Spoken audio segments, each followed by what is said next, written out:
Good morning, everybody. Welcome to the Flow Show, Wednesday, the 14th of January, and quite a bit going on in the end this morning. A lot of verbals out of Japan, as we saw. Dollar yen hitting new highs, and some of the crosses as well, cracking on to new highs. So we'll have a look at that shortly. Good morning, Kate.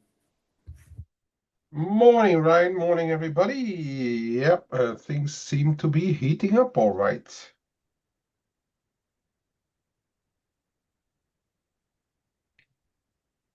And we lost Ryan. No, I'm here. It seems we're in intervention mode, and the level of the yen has certainly got a few people worried. Just before we crack on, once again, just going to make you aware of the sale we've got going on the Trader Funding Program. As you can see on the screen there, that's the code to use. I'll put the link in the chat room as always, or in the Zoom chat as always. 30% off. That runs until the 18th of January. So this coming weekend, be quick or you miss out. To take advantage of that. Right, where are we going to start today? Let's start. We always start in China. I like to go that way around. Bit of data out over there. We had some trade balance data out, and all looking tickety-boo for China. Exports up a whopping 6.6%. Even imports up 5.7%. So a lot of movement going on there.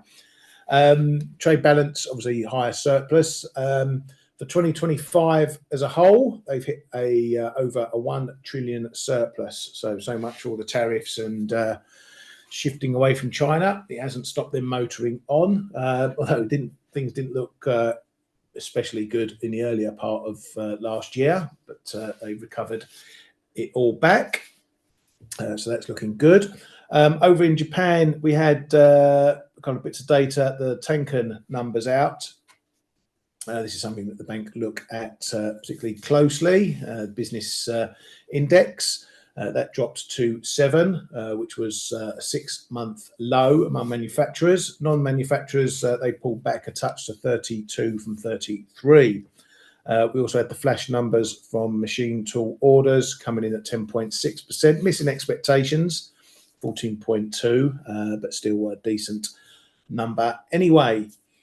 Bank of Japan's Ueda was out and about saying wages and prices are likely to keep rising moderately. Says that right policy adjustment is there to support long-term growth, and they're going to keep raising if the economic outlook is realised. Says Japan's economy continued its moderate recovery in 2025.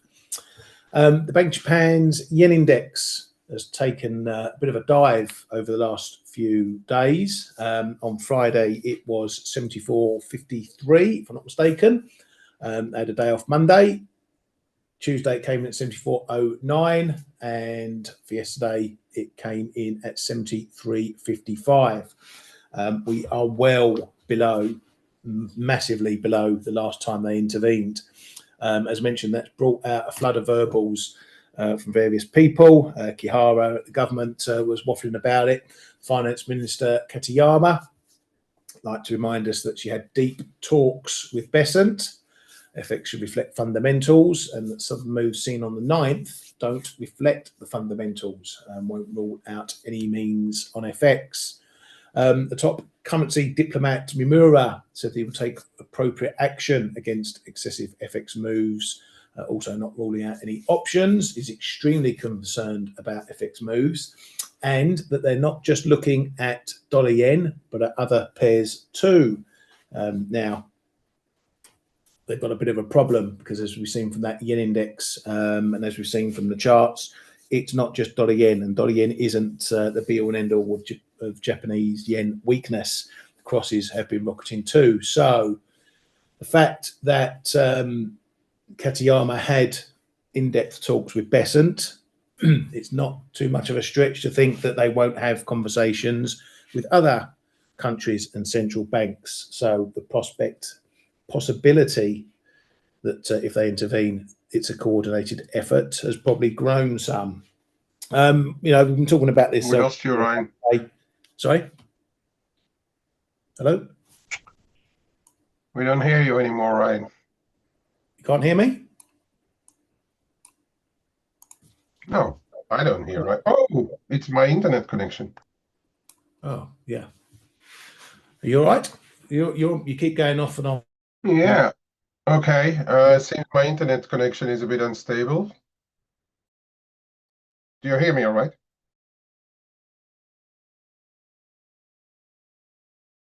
Hey man, I can't hear K-Man. Can you hear me? Yeah, now I Mayday, hear you. mayday. Now I hear you. Okay. I don't know what's going on there. Some people can hear you, some people can't. Maybe It's my maybe side, there's some I internet think. wobbles. It's my side. Blame the Russians. Yeah, yeah, or something going on with Zoom. Who knows? But yeah. So my question was: we've been talking about this a lot, obviously intervention and whatnot. We're getting into definite dodgy territory with that yen index, Mm. and yeah, it might be clutching at straws. But the feeling I've got is they're going to have to do something more than they did when they intervened in 2024 and other times, because they haven't got the fundamentals on their side. Mm. This time they haven't got a turn in the US, central bank moving from rate hikes to easing off and the likes of that. So is coordination potentially on the table to give them a bigger stick to wield?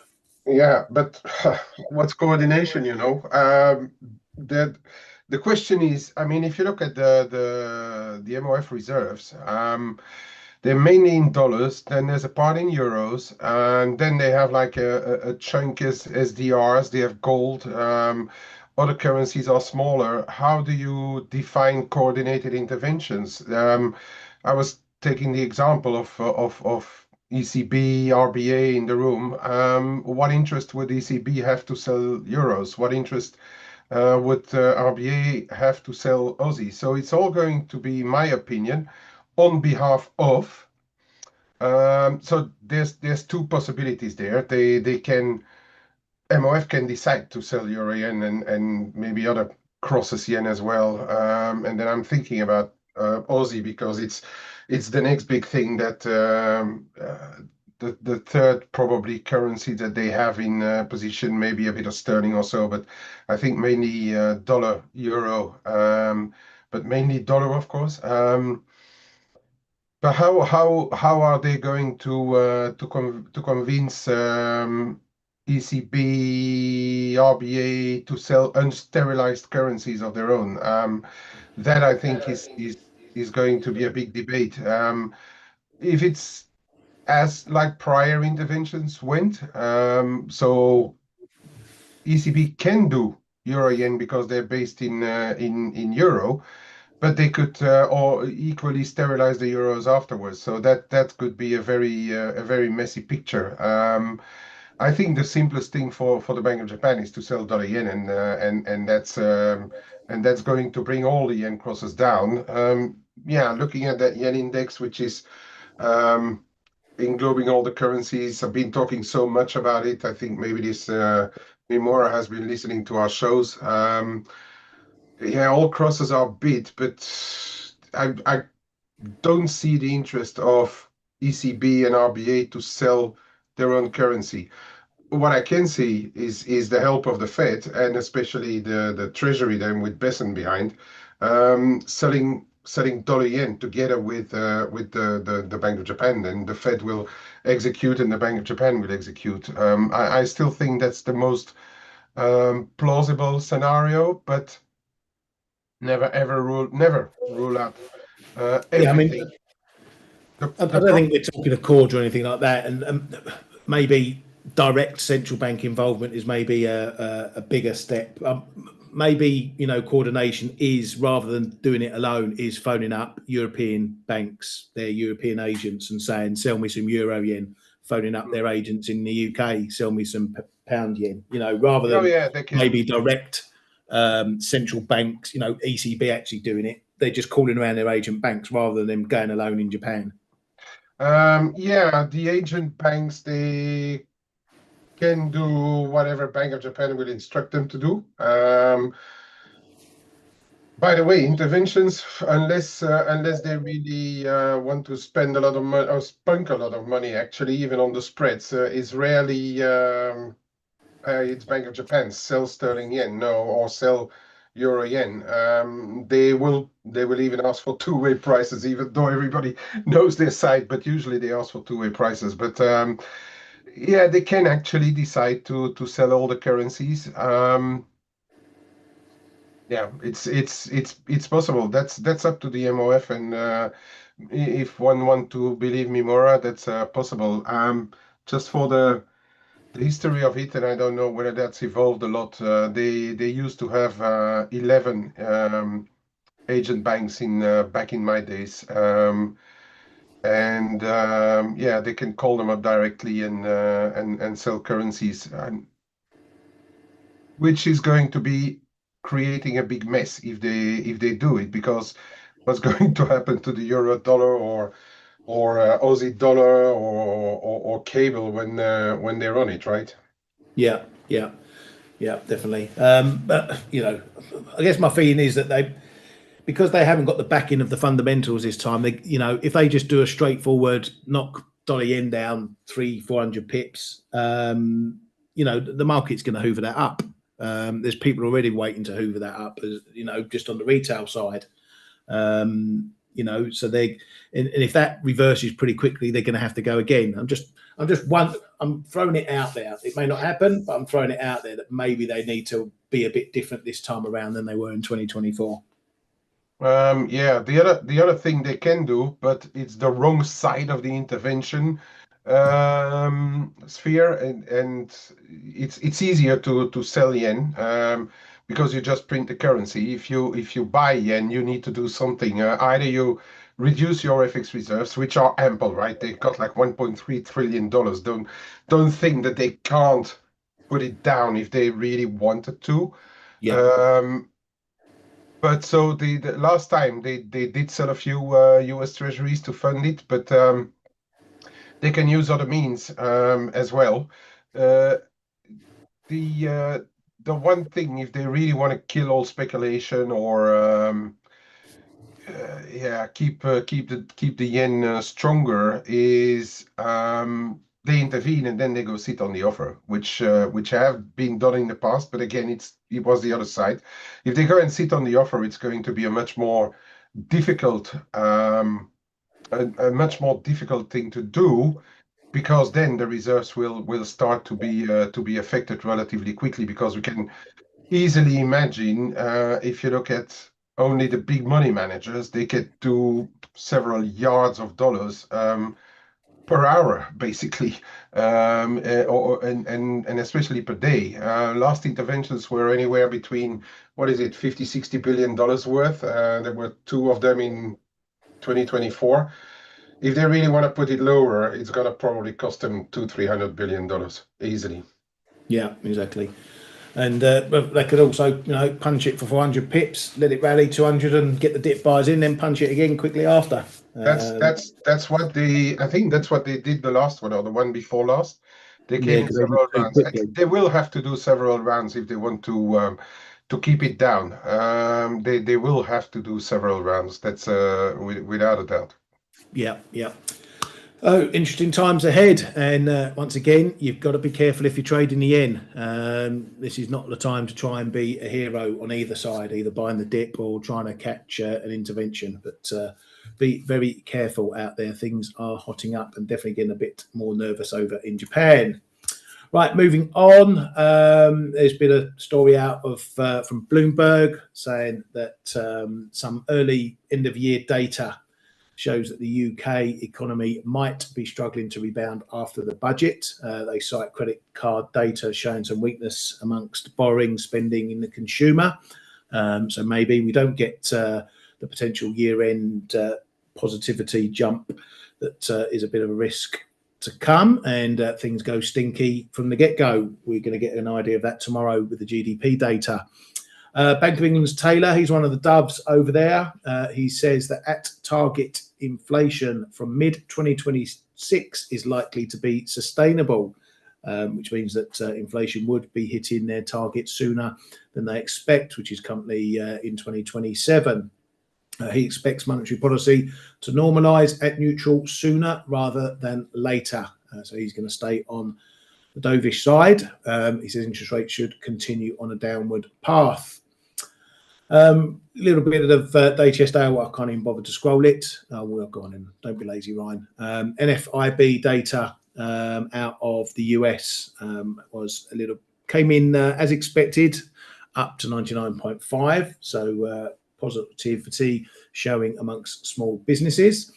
We also got CPI data, which on the face of it was a bit of a damp squib. CPI coming in unchanged as expected, 2.7%. The core was expected to go up, but it came in unchanged at 2.6%. Overall, keeping the sticky tone. The old super core, 3 decimal place super core, jumped up to 2.741 from 2.703. Amongst the details, the much watched shelter component also went up to 3.2% year on year from 3%, though Fed Barkin commented that that's still got a bit of skew in it from the shutdown and whatnot, and getting all the October data together. Average earnings, hourly earnings rose 1% from a prior 0.8%.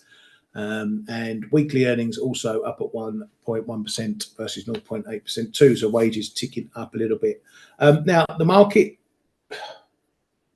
did increase Fed rate cut expectations, not a huge amount. But I think the market was probably of the opinion after the data that it wasn't hotter than it was, even though it remained sticky, still not near target. That it wasn't much hotter than that, not that it went down any significant amount, which it didn't. Trump, he called it great low inflation numbers for the USA, means that Jerome Too Late Powell should cut interest rates meaningfully. Kay, that CPI data, I mean, we looked at it, didn't see much doing, but the market had a few other ideas. Lukewarm. Yeah, I still don't see that is changing the overall picture much. Okay, I mean, yields ticked a couple of BPs lower, but we can hardly call it a serious move, right?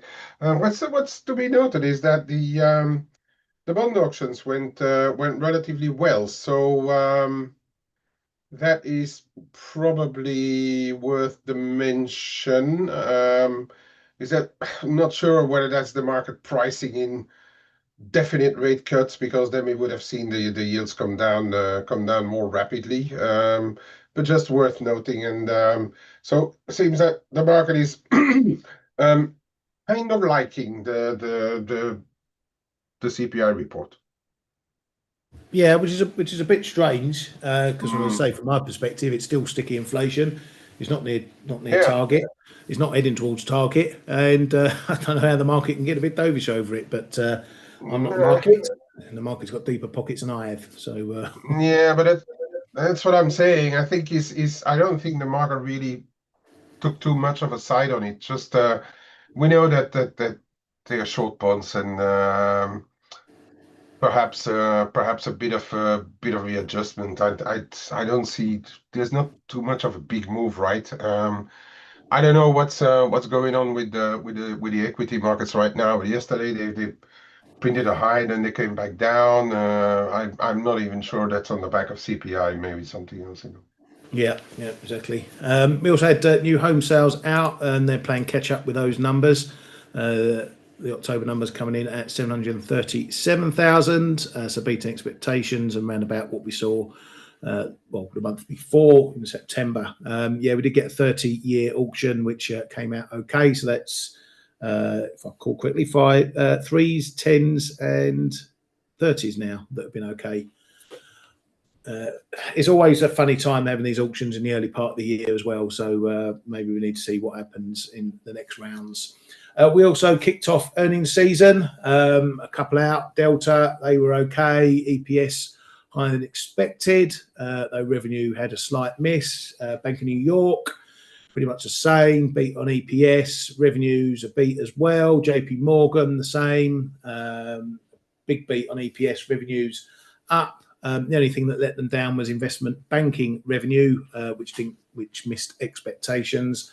Otherwise, everything else came in higher. Fed's Mussolini said he backed the December cut because he saw slightly higher risk to the labour market and a moderating risk of accelerating inflation. He says policy is now in a good place to react in any direction and sees little reason for further policy easing in the near term. He says the jobs growth is around break even of 30 to 80,000 jobs a month. Trump threw up a random comment on the US MCA saying it's irrelevant. Canada wants it. We don't need it. So I don't know what's happening with that one.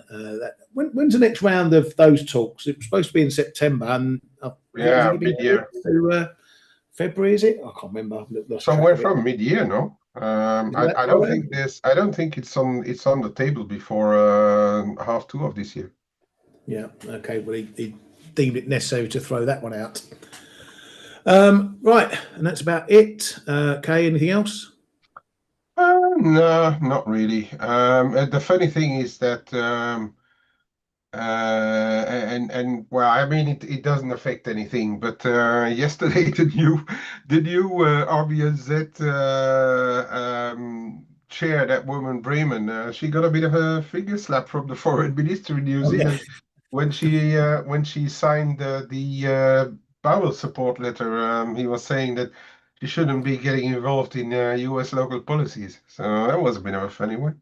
Yeah, a bit of a slap on the wrist there. And whether he's got a point or not remains to be seen. But birds of a feather, they all flock together, as the saying goes. So all those central banks signing up to that. Haven't heard from the other 211 central banks since then.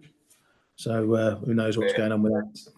Oh, Joe, the tariff decision. Yeah. Yeah, well, that's... If anything's going to come out, it's going to come out around 3 o'clock our time, 10 a.m. Eastern time again. That seems when the SCOTUS wheels fire up for the day and they announce all their bits and bobs. There is no guarantee we get anything. This isn't a scheduled. We will be releasing this today. But they can do what they bloody well like. But it's been touted that we may get something today, so we'll keep an eyes out. We'll have the links in our chat room again, the SCOTUS blog, the SCOTUS website, where they'll tell us what's coming up and what they're dropping and what they're not dropping. Again, it could be an early opinion, it could be an early ruling, it could be nothing at all. I'm not sure the market is going to pay as much attention, Kay, as it did last time, though we can't ignore the risk. Always, it's always going to be an algo move, whatever happens there. But then, yeah, we've been talking about it already in length. They are ready with I don't know, whatever numbers they can find in the legislation to uphold them anyway. But yeah, those things then may take time. It may be a bit of a slap if they. Maybe on the dollar on risk at the same time or so. Although, if you look at what we've been saying as well before, if you look at stuff like the Russell, for instance, it's rather been on the beat side because any paybacks or money returns that they may have paid already for those tariffs, that should be good for the smaller medium-sized firms. So yeah, there may be a bit of a move coming from it, but then we will have to see what happens next, right?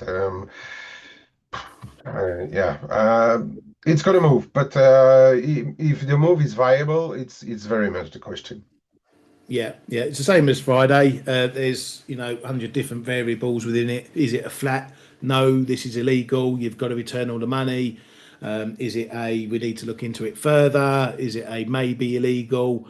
And then there's the timing of it all. Yes, they could say these tariffs are illegal, but that's an opinion. We're not going to make a decision for 8 months, and that gives Trump plenty of time to work out how to get around it. Trump's already tried to I wouldn't say front run it, but warn about it. He put out a post, I can't remember if it was yesterday or the day before, saying how much the US would lose and how bad it would be, catastrophic if they had to pay all this money back and all that. I'm not sure the Supreme Court going to pay any attention to that, but whatever happens, if it's negative, you know 5 minutes later Trump's going to be tweeting from the toilet, telling everyone how bad it's going to be and how it's ruining the US and whatever. So yeah, we'll see. We'll have to roll with the punches as always. We've also got more data out today, PPI data and retail sales. So that PPI data will be a bit of a follow-up to the CPI data, so keep an eye on that. Retail sales for November, so we're starting to get the holiday period numbers coming in. Was Thanksgiving and everything else a bit of a boost for sales. Haven't been able to bet against the US consumer pretty much all year, so keep an eye on those. We're expecting 0.5% rise in headline sales and the control group core sales coming in at 0.4%. The PPI, as I say, is going to add or subtract its October data. So well, it says it's October data there. Let me just double check that. I think we're getting another double, if I'm not mistaken, with this PPI stuff, because another calendar I'm looking at showing it's going to be November data, but this one says October data, so that could be a complete fucking mess. We shall see. Anything else from that lot you're looking at, Kate, in data front? No, but what's up? Wow, retail sales maybe, yeah. PPI, I always like that. That's an algo blip. No, what I'm quite interested in is tomorrow morning, Ryan, that UK GDP coming out and the November industrial production, etc. That may be a bit of a mover. Especially that we are trying to figure out what sterling is going to do if you take away like the dollar side of the cable, for instance. But we have seen euro sterling. We are in the mud, stuck in the mud right now. It may be a bit of a move there for the sterling, right? The expectations are for a pretty flat number still, but if we get a bit of a number outside of that expectations for a couple of tenths, it may be enough to get the cable, sorry, or the sterling, let's say sterling on the move. Yeah, it's going to take a big variation. I mean, look at that. I mean, you can see that it's flat, flat. 0 point this, 0 point that, 0 point this. There is nothing here. We're going to need to see a wobble like that, I think. But, the last few readings have been flat to negative rather than positive. And if that continues, then that's, going to suggest a bit of a downward trend. But yeah, I think you need to look at least 2 or 3 points either side of what's expected. So we're expecting a whopping 0.1% growth. Anything 0.3 or better, or minus 0.3 or worse, is probably going to bring the bigger mover. This 3-month number is like a rolling 3-month number. So that will be for the last 3 months, including November. If that goes a bit stinky as well, keep an eye on that. There was a story out yesterday that Rachel Reeves's headroom is already getting eaten into, which went down like a lead balloon everywhere. So she's in trouble already, a mere couple of months after the budget. Trade balance data, probably not going to look overly great. And yeah, industrial production, it's not expected to do anything positive. Again, this is a bit of a funny number as well, so that can have a bit more volatility to it. But yeah, that GDP is definitely going to be one to watch. Right, let's go back and have a look at some of the price moves. Yeah, on yields, yes, the CPI data wasn't a big, massive mover, but it has pushed 10-year yields back away from the 420 mark, which is looking a bit significant at the moment, because I think if we had a hotter number, we would definitely have seen the dollar rally on that and yields probably breaking up through there. But we're still in the box. How far we pull back is another question. But if we get around a soft data today from the PPI retail sales and whatnot, we're probably going to have a move back to the middle of the range that we've been trading in, and thus the dollar will follow. Dollar yen. So we had this high, we had this support that it hit and held just after Katayama's comments, and then it broke after that. Mimura added into that. We've dipped down I did mark this support in an update around this 50, excuse me, 50-60 area, just modest support, but we've held there for now. If we continue going, it's going to be around this prior high area here where we found resistance 158, 1520s. If we're getting down there, that'll be a bit of a test for the longs. But we are seeing, Kay, a bit of, well, a modicum of dollar weakness across the board. Is that just cross-related, or are we just seeing the dollar picking up a little, losing a bit of steam? Oh, I think it's maybe the market starting to take those yen intervention threats a bit more serious. So there is, I mean, fundamentally, as I've been saying so many times, I still think the yen has a lower leg coming. But yeah, I think the market is taking those intervention threats a little more serious. So I mean, it's a bit. It's going to be watching the clock if you don't get anything before US noontime, or even, let's say, the London fixing, or 3 o'clock this afternoon our time, or so 4 o'clock. If you don't get anything, it's probably going to start climbing again. But for now, I think the market is taking into account that there is that possibility that they're coming to the market. And I would say especially this afternoon, because the main interlocutor for Katayama has been Besant, so I think it's going to be very much coordinated between the two countries. Yeah, and that's what I think about it. It's just the market taking it a bit more serious, and maybe just shaving off a little bit of their yen crosses.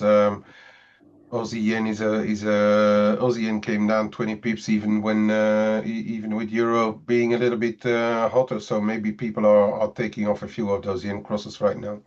Yeah, and that does sort of confirm the speculative nature of some of this move we've been seeing.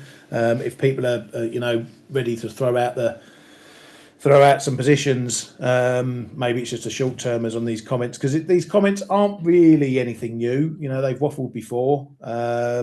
Yeah, maybe Mimura was a bit stronger, but we knew she'd already had a meeting with Besant, Katayama, so repeating that I think it brought a bigger reaction than when she originally announced that she had the role. So strange ways these yen pairs move. She's actually well, I don't know if it's showing patience or panicking, not knowing what to do. They're very slow. I thought they really would have come earlier, because again, as I've been saying, like end of last year or so, they have the window they had then the window to put it back down under 150. Now we're at 159. So the effort to put yen higher again is going to be much bigger. Yeah. Said that pretty much straight after the election, they came out very strongly on the currency. Absolutely. Pretty much off the bat, and you thought, okay, here we go. There's a bit of a change up, and like you say, now we're nearly 10 big figures higher. So it's bonkers. But that's Japan for you. I don't run along the same lines as everyone else. Ali, you're in dollar CAD. Let's have a look at this. We had a little blip. I was talking about this yesterday. We had this line here, 38.60s. We had this blip on the CPI yesterday. Didn't last long. Got back above. Now, volatility in this one is through the floor. We're trading 4.3% in the 1 month at the money vols. That is, that's getting down to euro sterling territory, where things are slow. And you can see, pretty much all year we've had a very, very tight range going on. So fundamentally, there's different things going on. Obviously, you've got oil rallying, but we're not seeing that impacting in dollar CAD, though it may be a reason why it's been a bit limited on the downside, or not going up as much, should I say, in dollar CAD. But we can't push back into 139s. So this one's really on the fence. The US data, if it comes in soft, then the dip buyers are going to have to come out again to keep it propped up. So I wouldn't rule out seeing a similar move to what we saw yesterday. If the data is better, hotter, whatever, then this one might get itself back into 139. So you might get your take profit at 06. Ali, I'm still long this one off this level as well. So I'm looking for that move as well. If I see a move anywhere up towards these highs, I'm going to be slicing and dicing, see what it wants to do after that. I showed this in our analysis today on site. Dollar MEX, because this could be on the verge of another leg lower. We broke out of that 1787 little range up to 1804s, and we've got a big amount of longer term tech coming in. We've got this trend line that goes all the way back to 2008, crossing across here. That comes in around 1750s odd. A little bit of support maybe around the 1760s. Otherwise, and I've been pointing this out long enough, this 1740 level is of pretty much the same magnitude as the 1850, and we all know what happened there. So if we are legging lower, keep an eye on this 1740 level. It could be a big one. If we just look at it a bit closer to home, here's that range break that we've had out. I think I want to see a confirmation. I know you're short already, Kay. I'm still obviously got my core short on, but I think if we get a confirmation that this is holding, I think I might add a little bit in. If we get a confirmation, because if we get back above it pretty quickly, that might look a little bit fakey. Yeah, I shouldn't. No, I'm okay. Not financial advice, but it's Wednesday, so I would say if you want to add, it's okay because you're gonna have the weekend in your favor, being long mix versus dollar or whatever currency you fancy. Yeah, and then tomorrow after the weekend funding, we may see perhaps a small different picture. I don't know, but yeah, it's looking encouraging. Especially that we, as I showed it yesterday, was it yesterday as well? No, yesterday I wasn't around. Yeah, that 180304. For as long as we are below, I'm going to continue to be short. It's a pretty clear zone. Get back above 1805. No use to be short again. Depending on how deep people's pockets are. Stop at 1807, 08, 1810. I don't know. It's not going to say easy, but it's a relatively straightforward level to watch. And then yeah, we are below that 1786, 87. In the short term, that's already an interesting one. It would perhaps be even funnier if they take it back above that 1787, quick run up to 95, and then to add to shorts. But yeah, I think it looks sluggish. It looks that it just want to continue to slip lower. Yeah, it's definitely not going with the same speed it had been going in the early part of last year, for most of last year. So look at the rest of FX. Yeah, that's true. We're going in a snail's pace everywhere. Yeah, that's the big worry. Yeah, even the yen. You'd think it would be a bit higher, the vols in yen, but still around the just high 8%. Yeah, I found it trading 12s, 13s, 14s for a lot last year. Yeah, I found it relatively cheap between brackets to buy a 1 week put yesterday. Just when we were around that 158.90 figure. I bought a 157 3/4 put for a week just to see if those intervention threats become reality. Cheap one. I know you did one as well, even a cheaper one. But it's no use to go straight spot short unless yeah, I mean people are trying, but the problem is if they don't intervene for another week and a half, you're probably trading above 160, and then you will be looking at your short and saying like, well, what do I do with it? As where for the people who can do it, I know not everybody can trade those FX options, but for the people who can do it, It's an actually cheap punt, and we know that if they de facto intervene, they're at least going to put it 300-400 pips lower. So that should be, if that materializes, easy money. Yeah, yeah, and there's nothing wrong with trying to short dollar yen. The problem is, where Yeah. do you short it?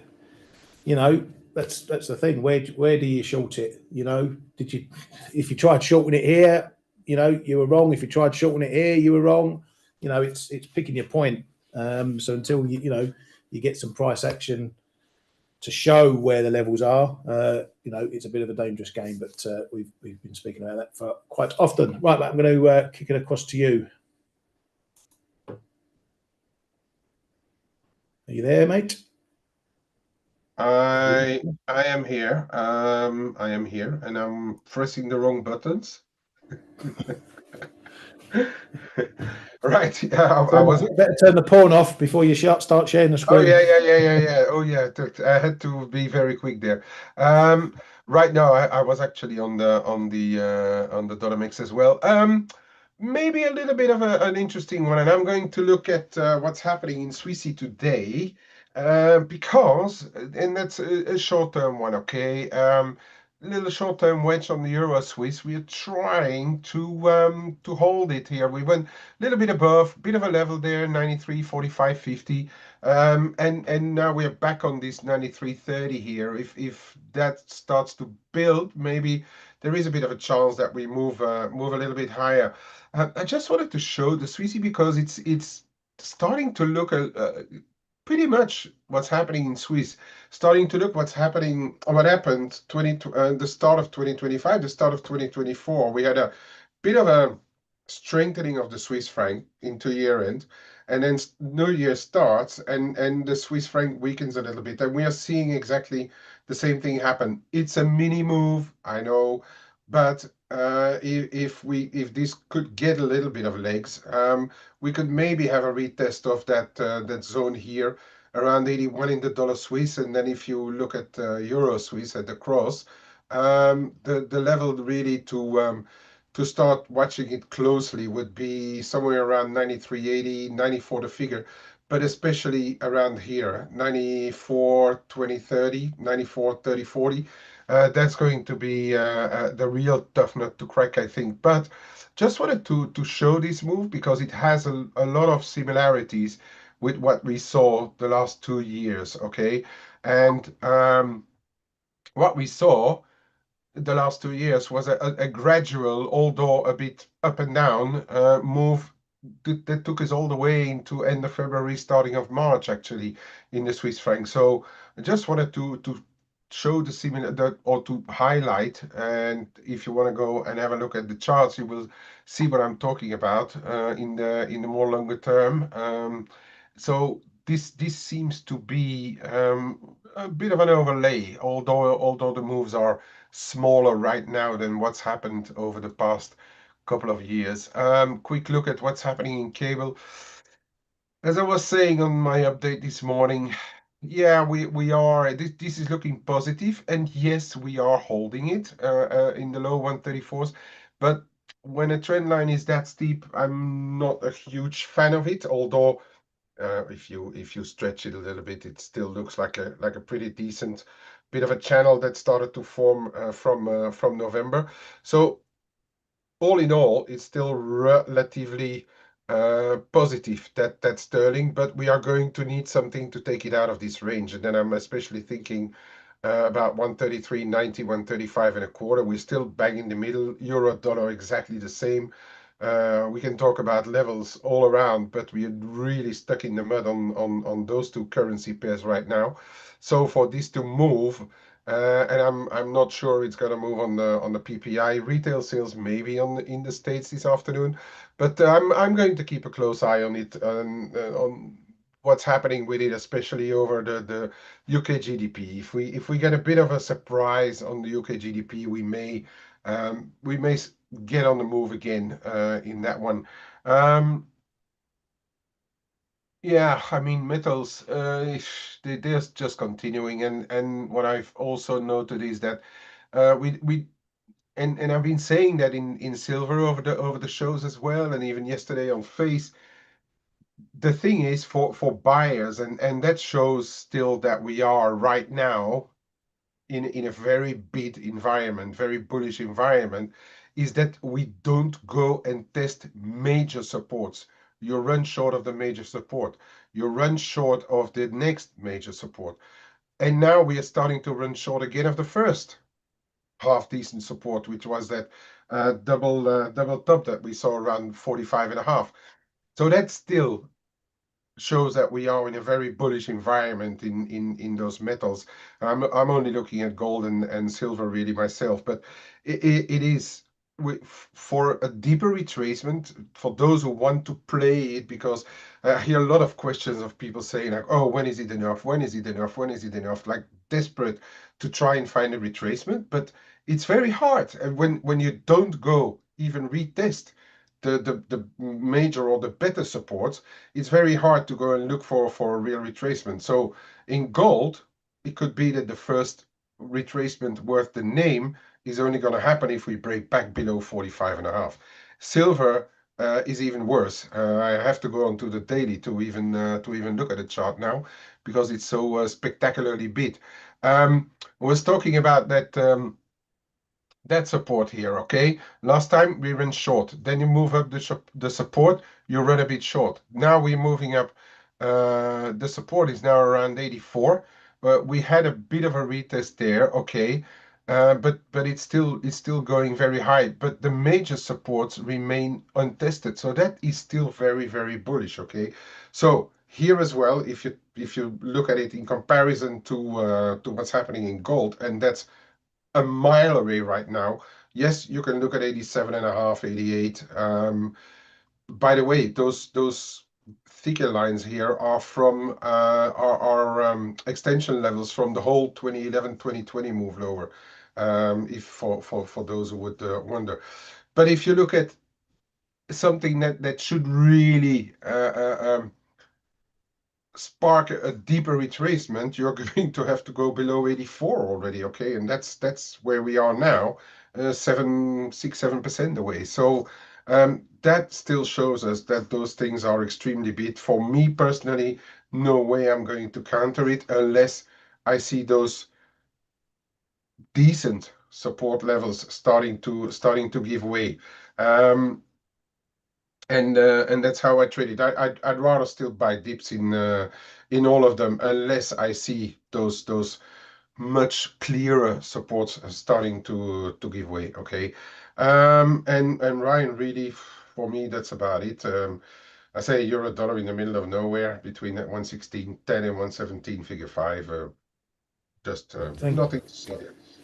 Thank you very much, mate. Good stuff as always. Thank you, everybody, for coming and joining us here on the Flow Show. Do have a great rest of your day. Watch out for those potential SCOTUS headlines later on. And otherwise, we shall see you tomorrow. Have a great one.